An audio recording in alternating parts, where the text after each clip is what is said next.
అందరూ ఎలా ఉన్నారు? ఇదైతే షాపింగ్ కాడికైతే వచ్చాం. చూడండి సాంబ్రాన్ కడ్డీలు చేతితో తయారు చేశారంట విభూతి తోటి. ఎలా అంకుల్ చెప్పండి, ఎలా చెప్పండి? ఇది అగరబత్తి విభూతితో చేసిన విభూతి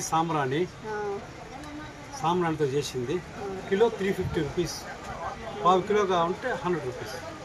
స్మెల్ అయితే బాగా వస్తుంది. మీరు కూడా ఒకవేళ తిరుపతిలో ఉంటే విజిట్ చేయండి. ఇందిరా మైదానం కాడ శాండిల్ వస్తుంది. ఇది కూడా కిలో 350 రూపీస్. ఎన్ని రకాలు ఉన్నాయో చూడండి. పొలం లేకుండా అగరబత్తి కూడా ఉంటాయి మా దగ్గర. అన్ని రకాలు లేకుండా అగరబత్తి కూడా ఉంటాయి. ఇదిగో స్టిక్ లేకుండా 2 అవర్స్ అగరబత్తి 2 అవర్స్ అయితే వెలుగుతుందంట. ఇది ఒకసారి చూడండి, నాకైతే బాగా నచ్చింది. మేమైతే తీసుకుంటున్నాం. మీరు కూడా తిరుపతిలో ఉంటే ఒకసారి విజిట్ చేసి నచ్చితే తీసుకోండి. మాకైతే బాగా నచ్చింది. ఇందిరా మైదానం కాడ పెట్టున్నారు తిరుపతిలో. ఓకే అండి, బాయ్.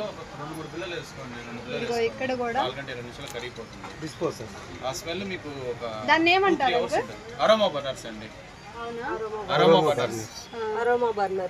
పచ్చికర్పూరం aroma burners.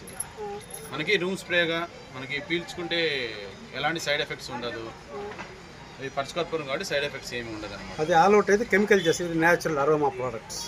పచ్చికర్పూరం కరగడానికి ఇది ఎలక్ట్రికల్ డివైస్. ఇది స్టీల్ ప్లేట్ అనేది వేడయ్యి పచ్చికర్పూరం మెల్ట్ అయ్యి వేపరైజ్ అవుతుంది, గాల్లో కలిసిపోతుంది. మీరు కూడా ఒకవేళ తిరుపతిలో ఉంటే విజిట్ చేయండి ఇందిరా మైదానం కాడ. మాకైతే బాగా నచ్చింది, తీసుకున్నాం. ఓకేనా? మీకు కూడా నచ్చుతుందని నేను అనుకుంటా. ఓకేనా? బాయ్ అండి.